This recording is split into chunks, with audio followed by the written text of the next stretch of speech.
சரிகமப little champ season 4ல வந்துட்டு நம்ம எல்லாருமே எதிர்பார்த்துட்டு இருந்த இறுதி சுற்றுக்கு செல்லக்கூடிய முதலாவது போட்டியாளர் வந்து தெரிவு செய்யப்பட்டிருக்கிறாங்க. இந்த 4 பேர்ல யாரு அந்த ஃபர்ஸ்ட் ஃபைனலிஸ்ட் அப்படின்றத வந்துட்டு வாங்க பார்க்கலாம். இந்த வாரம் நடந்த டிக்கெட் டு ஃபினாலேல வந்துட்டு 4 பேர் வந்து செம்மையா பாடி கோல்டன் பெர்ஃபார்மன்ஸ் எடுத்திருந்தாங்க. அந்த 4 பேர் யாரு அப்படின்னு சொன்னா, நம்மளுடைய திவினேஷ், யோகஸ்ரீ, அபினேஷ், ஹேமித்ரா.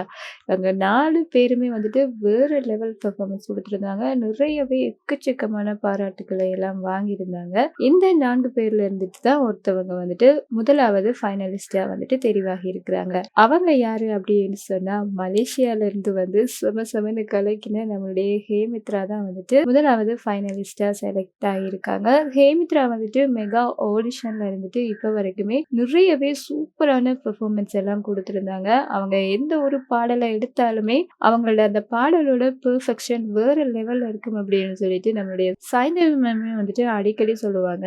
எந்த பாடலை எடுத்தாலும் அந்த பாடலுக்கு என்ன தேவையோ அத்தனையும் கொடுத்து பெர்ஃபெக்ட்டா பாடி முடிக்கக்கூடிய ஒரு அற்புதமான போட்டியாளர் தான் நம்மளோட ஹேமித்ரா. ஹேமித்ரா வந்துட்டு செமையா பாடி செமையான பெர்ஃபார்மன்ஸ் எல்லாம் கொடுத்து இந்த மாதிரி முதலாவது ஃபைனலிஸ்டா தெரிவாகினது எங்களுக்குமே வந்துட்டு ரொம்ப ரொம்ப சந்தோஷம் அப்படின்னே சொல்லலாம். இந்த ஒரு ஃபைனலிஸ்ட் தெரிவாகும் போது மேடையில ஒரு சூப்பரான ஒரு மொமெண்டமே வந்துட்டு உருவாகி இருந்தது. என்ன அப்படின்னு சொன்னா, இந்த ஒரு சீசன்ல தான் வந்துட்டு இப்போ ஒரு போட்டியாளர் வந்துட்டு ஃபைனலிஸ்டா வந்துட்டாங்க அப்படின்னு சொல்லிட்டு அனௌன்ஸ் பண்ண உடனே வந்துட்டு அவங்களோட அம்மா அப்பா ஓடி வந்து சந்தோஷத்தை பொழியறதெல்லாம் வந்துட்டு வளமையா நடக்குதுதான். ஆனா இந்த முறை வந்துட்டு அந்த 4 பேரோட அம்மா அப்பா எல்லாருமே வந்துட்டு மேடைக்கு ஓடி வந்து நம்மளோட ஹேமித்ரா வந்துட்டு அவ்வளவு பாராட்டி இருப்பாங்க. ஹேமித்ராவை மட்டும் இல்லாம 3 பேரையுமே வந்துட்டு சூப்பராகவே பாராட்டி அவ்வளவு உற்சாகப்படுத்தியிருப்பாங்க. இந்த ஒரு மூமெண்ட் வந்துட்டு இந்த ஒரு சீசன்லாம் வந்து நடந்திருக்கு அப்படின்னு சொல்லியே சொல்லலாம். அப்படி ஒரு சிறப்பான ஒரு மூமெண்டா இந்த ஒரு சீசன்ல இந்த ஒரு மூமெண்ட்டை வந்துட்டு நாங்க சொல்லலாம்.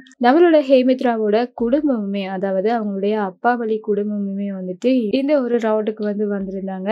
ஏதோ ஒரு பிரச்சனை வந்து இந்த குடும்பத்துக்குள்ள இருந்தாலும் இந்த ஒரு இசை வந்து ஹேமித்ராவோட இந்த ஒரு பயணம் வந்து இவங்களை இணைச்சு வச்சிருக்கு அப்படின்னு சொல்லி சொல்லலாம். நிறையவே வாழ்த்துக்களை வந்துட்டு நம்ம ஹேமித்ராவுக்கு சொல்லி ஆகணும். நீங்களும் உங்களுடைய வாழ்த்துக்களை மறக்காம ஹேமித்ராவுக்கு வந்து சொல்லிடுங்க. அடுத்தடுத்து யாரு ஃபைனலிஸ்டா வர போறாங்க அப்படின்றத பார்க்க நான் ரொம்ப ரொம்ப அவளா இருக்கேன். இன்னுமே 4 பேர் வந்துட்டு வர இருக்கிறாங்க. அதுலயுமே ஒரு ஸ்பெஷல் இருக்கு. என்ன அப்படின்னு சொன்னா, இந்த மீதம் இருக்கக்கூடிய 4 பேருக்கான ஓட்ஸ்லயுமே வந்துட்டு மக்கள் வந்து யாரை விரும்புறாங்க, மக்கள் வந்து அதிகமா யாருக்கு ஓட் பண்றாங்கன்றத வச்சுட்டு மக்களோட விருப்பம் என்ற அடிப்படையில பீப்புள் சாய்ஸ்ன்றதுல வந்துட்டு ஒரு சீட்டுமே வந்துட்டு இருக்கு. அந்த சீட்டுக்கு வந்து யாரு போவாங்க அப்படின்னு சொல்லி நீங்க எதிர்பார்க்குறீங்க? பெரும்பாலுமே வந்துட்டு நம்மளுடைய திவினேஷுக்கு தான் வந்து இந்த ஒரு வாய்ப்பு அதிகமாகவே இருக்குது அப்படின்னு சொல்லி சொல்லலாம். திவினேஷ் மற்றும் யோகஸ்ரீ மக்களோட ஆதரவு இவங்க 2 பேருக்குமே வந்துட்டு எக்கச்சக்கமா இருக்கு அப்படின்னு சொல்லியே சொல்லலாம். பெரும்பாலும் இந்த ஒரு சீட்டுக்கு இவங்க 2 பேர்ல இருந்துட்டு ஒருத்தர் வர்றதுக்கு தான் வந்து ரொம்பவே வாய்ப்பு அதிகமா இருக்கு. அது யாரா இருக்கும் அப்படின்னு சொல்லி நீங்க நினைக்கிறீங்கன்றத மறக்காம கமெண்ட்ல சொல்லிடுங்க. இந்த மாதிரியான விஷயங்களை தெரிஞ்சுக்கணும் அப்படின்னு சொன்னா இந்த சேனலோட இணைஞ்சிருங்க. மறக்காம சப்ஸ்கிரைபும் பண்ணிடுங்க.